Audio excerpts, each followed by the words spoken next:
اعوذ باللہ من الشیطان اللعین الرجیم بسم اللہ الرحمن الرحیم الحمد للہ رب العالمین الصلاة والسلام علی اشرف الانبیاء والمرسلین اللہم صل علی محمد وآل محمد اما بعد فقد قال اللہ تعالی فی کتابہ المجید بسم اللہ الرحمن الرحیم والعصر ان الانسان لفی خسر الا الذین آمنوا وعملوا الصالحات بسم اللہ الرحمن الرحیم فاسألوا اہل الذکر ان کنتم لا تعلمون۔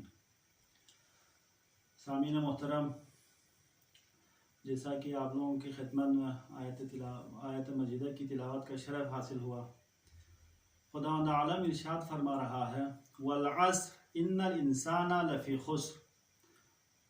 خداوند عالم قسم کھا کر ارشاد کر رہا ہے والعصر، زمانے کی قسم، ان الانسان لفی خسر، بتحقیق انسان خسارے میں ہے، الا الذین آمنوا وعملوا الصالحات، مگر وہ انسان خسارے میں نہیں ہے جو ایمان لائے اور عمل صالح انجام دے دے۔ ناظرین محترم، اس آیت سے ہمیں واضح یہ پیغام ملتا ہے کہ انسان خسارت سے بچنے کے لیے دو چیزوں کا ہونا ضروری ہے، ایک ایمان، دوسرا عمل صالح۔ یہ آپ لوگوں کی خدمت میں ایک مقدمے کے طور پہ عرض ہوا، یہاں پہ بھی یہی ہمیں سمجھ میں آتا ہے کہ جب تک انسان ایمان کے ساتھ ساتھ عمل انجام اگر نہیں دے دے تو وہ انسان خسارے میں ہے۔ عمل چاہے مستحب ہو، چاہے واجب ہو، چاہے حرام ہو، جیسے بھی ہو، وہ عمل انسان اگر بجا لاتا ہے تو وہ صالح عمل انجام دے دے۔ اب جو اصل موضوع کی طرف میں آنا چاہتا ہوں وہ یہ ہے کہ تقلید کسے کہا جاتا ہے، تقلید کس کی جاتی ہے، یہ میں آپ لوگوں کی خدمت میں بیان کرنا چاہتا ہوں، جو کہ انتہائی اہم موضوع ہے، ایک ایسا موضوع ہے جو تمام شعبۂ زندگی سے تعلق رکھنے والے افراد کے لیے اس کا سمجھنا ضروری ہے۔ اگر وہ اس چیز کو نہ سمجھے تو انسان جو عمل انجام دیتا ہے وہ ظاہراً بیکار ہے، اس عمل کی کوئی ارزش نہیں ہے۔ اس کی وجہ میں آپ لوگوں کی خدمت میں بیان کرنا چاہتا ہوں۔ اس کی وجہ یہ ہے، یہ تقلید کے لیے ہمارے پاس بہت سارے دلائل موجود ہیں۔ ہم روایات میں تقلید کا ذکر ہوا ہے، اسی طرح سے قرآنی آیات میں تقلید کا ذکر ہوا ہے، اجماع کے ذریعے سے تقلید ثابت ہے، اسی طرح عقل کے ذریعے سے بھی تقلید ثابت ہے۔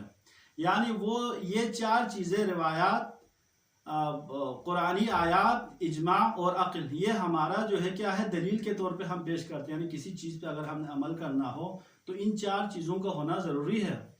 اگر یہ چار چیزیں اگر نہ ہو تو ہمارے لیے کوئی چیز ثابت نہیں ہوگی۔ یعنی یہ وہ چار راستے ہیں کہ جس کے ذریعے سے ہم احکامات کو یا جو اپنے عقائد کو ہم انہی راستوں سے ثابت کرتے ہیں۔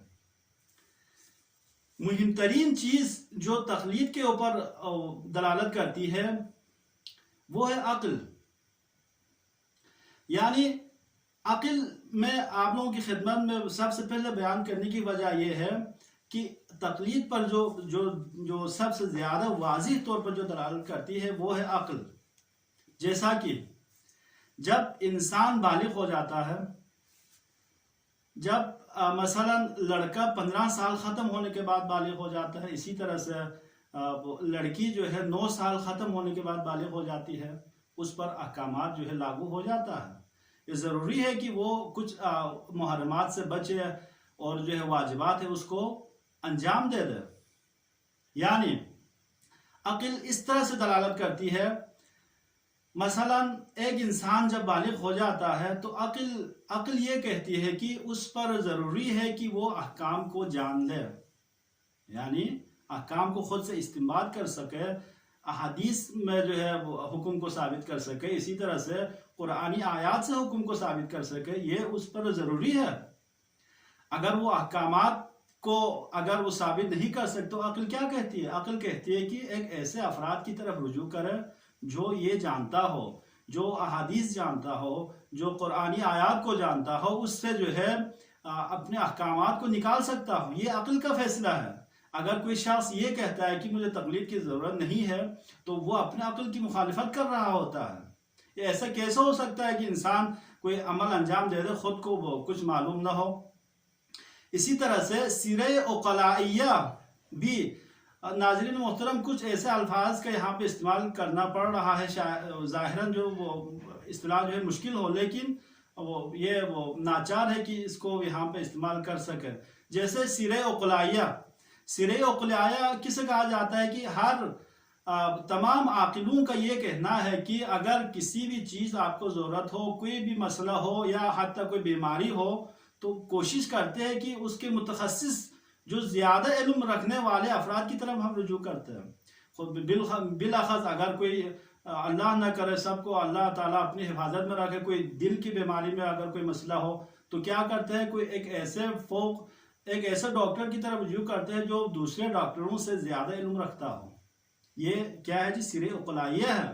اگر وہ اپنے دل کی بیماری کو کوئی عام سے ڈاکٹر کے پاس، اعلم یعنی زیادہ جاننے والے ڈاکٹر ہوتے ہوئے اگر آپ کسی دوسرے ڈاکٹر کی طرف رجوع کریں تو عقلائیہ یعنی صاحبان عقل اس چیز کو نہیں مانتے۔ اسی طرح سے یہاں آپ دین میں بھی لے آئے ہیں، دینی احکامات میں بھی آپ یہی چیز جو ہے وہ ثابت ہے۔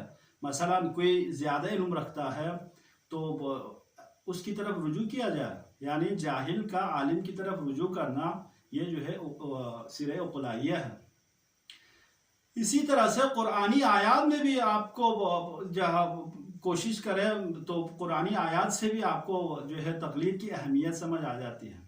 جیسا کہ معروف آیت ہے، خداوند عالم جو ہے ارشاد فرماتا ہے، فَلَوْلَا نَفَرَ مِن كُلِّ فِرْقَةٍ مِّنْهُمْ طَائِفَةٌ لِيَتَفَقَّهُوا فِي الدِّينِ، تم میں سے ایک گروہ کیوں نہیں نکلتے دین کی طرف تاکہ وہ دین کی سمجھ بوجھ حاصل کرے، سمجھ بوجھ حاصل کرنے کے بعد وہ لوگوں کو جو ہے وہ دین پہنچا دے۔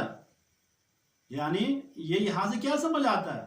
ایک شخص، ایک گروہ جو ہے نکلے دین کے لیے، یعنی کیوں نہیں نکلتے، یہاں مراد یہ ہے کہ یعنی نکلے دین کے لیے، دین کی طرف نکلے، دین کو سمجھے، سمجھنے کے بعد جو ہے وہ لوگوں تک پہنچا دے۔ صرف پہنچانا کافی ہے یا اس پر عمل کرنا بھی ضروری ہے۔ اسی طرح سے وہ دوسری آیات بھی ہے، فَاسْأَلُوا أَهْلَ الذِّكْرِ إِن كُنتُمْ لَا تَعْلَمُونَ، اہل ذکر سے پوچھو، یعنی اہل ذکر جو نہیں جانتے، یہاں پہ خداوند عالم حکم کر رہا ہے کہ جاننے والے سے پوچھو۔ اسی طرح سے ہم آتے ہیں روایات کی طرف۔